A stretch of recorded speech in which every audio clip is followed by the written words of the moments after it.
오늘 함께 묵상할 하나님의 말씀은 창세기 12장입니다. 창세기 12장에서 1절부터 3절까지 함께 읽고 10절 말씀 잠시 함께 읽어보려고 합니다.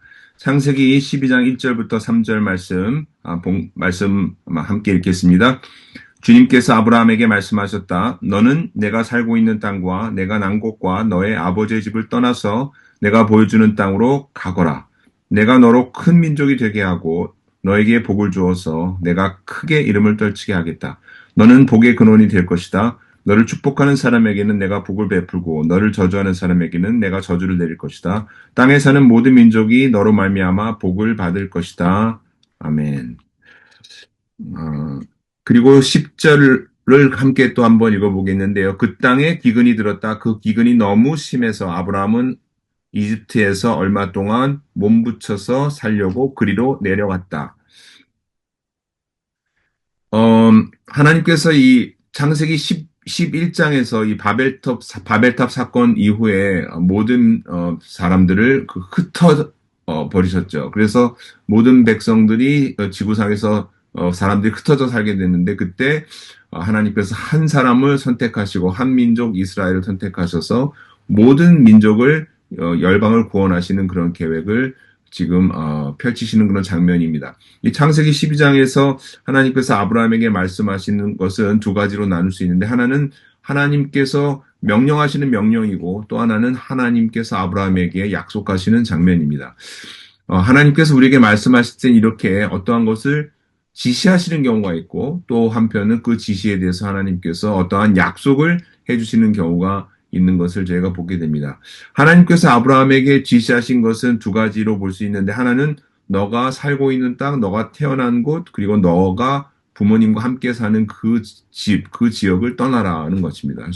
한마디로 하면 고향 땅을 떠나서 내가 너에게 지시하는 곳으로 가라는 것입니다.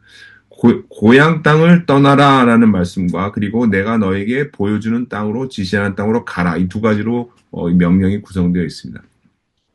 하나님께서는 종종 우리의 삶에서 우리에게 어떤 곳을 좀 떠나라 말씀하시는 경우가 있습니다. 그리고 내가 너에게 지시하는 곳으로 가라 말씀하시는 경우가 있습니다.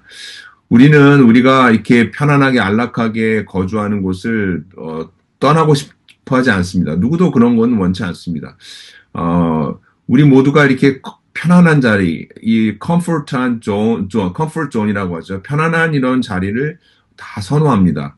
그런데 하나님께서 지금 아브라함에게 그 편안한 자리를 박차고 일어나 내가 너에게 지시하는 곳으로 가라. 그래서 하나님께서 지시하시는 곳으로 가라는 것이 또 중요하죠.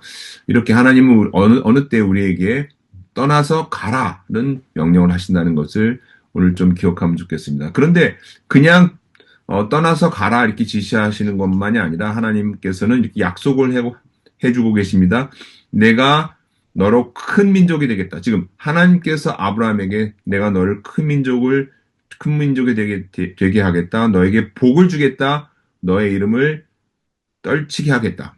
여기서 중요한 것은 우리가 어떤 큰 가문을 이루고 큰 어떤 뭐 회사를 만들고 큰 어떤 뭐 뭔가를 하는 것이 아니라 하나님께서 우리를 그렇게 해주시겠다. 그리고 하나님께서 우리의 이름을 널리 알려지게 하겠다. 너에게 복을 주어서 너의 이름을 떨치게 하겠다. 너는 복의 근원이 될 것이다.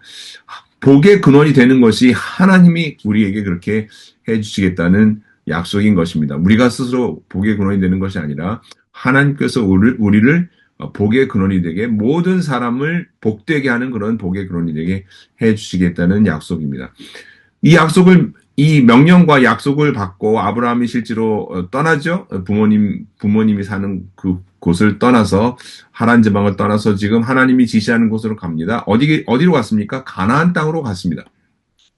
가나안 땅으로 갔을 때 하나님께서 그 가나안 땅을 보여주시면서 이곳에서 너가 살 것이고 이곳에서 너가 큰 민족을 이룰 것이라는 약속을 주셨습니다. 그런데 지금 하나님께서 약속하신 땅으로 갔는데 이 10절에 보니까 그 땅에 기근이 들었어요. 근데 기근이 그냥 기근이 아니라 도저히 거기서 살 수 없을 정도의 아주 엄청난 기근이 든 것입니다. 사랑하는 성도 여러분, 하나님의 명령을 받고 우리가 편안한 자리를 박차고 일어나서 하나님이 지시하는 곳으로 갔는데 그 지시하신 곳이 정말 살 수 없는 그런 열악한 환경이 있는 곳에 우리를 하나님이 보내실 수 있다는 것을 좀 기억하면 좋겠습니다. 하나님께서 우리를 보내셨을 때 모든 일이 순조롭게 다 잘 풀리는 그런 경우도 있죠. 그러나 그렇지 않은 경우도 있다는 것을 기억하면 좋겠습니다. 기근이 너무 심해서 10절 보니까 기근이 너무 심해서 아브라함은 이집트로 내려가서 거기서 나그네 삶을 살 수밖에 없는 그런 지경에 이르렀습니다. 우리가 하나님의 말씀을 듣고 순종하여 하나님의 말씀대로 순종하여 갔는데 그 땅이 기근이 너무 심해서 있을 수 없는 지경이 빠져서 내가 나그네로 정말 타지로 외국으로 이집트로 지금 갈 수밖에 없는 그런 상황에 빠질 수 있다는 것을 기억하면 좋겠습니다. 그럼에도 불구하고 하나님의 약속은 변치 않으신다는 것을 우리는 이 창세기 묵상을 통해서 계속 확인하게 됩니다. 함께 기도하겠습니다. 하나님 아버지, 하나님께서 우리에게 떠나라, 내가 지시하는 곳으로 가라 명령하실 때 두렵지만 그 명령에 순종하며 떠나게 도와주시고 하나님이 지시하신 곳으로 가게 하여 주옵소서. 하나님이 지시하신 곳으로 갔는데 어려운 환경에 처할 수도 있습니다. 그럼에도 불구하고 하나님의 약속은 변치 않으시다는 것을 우리는 믿습니다. 하나님 아버지, 우리의 삶을 붙잡고 계시는 그 하나님 아버지를 신뢰합니다. 감사하며 예수님 받들어 기도하였습니다. 아멘. 할렐루야.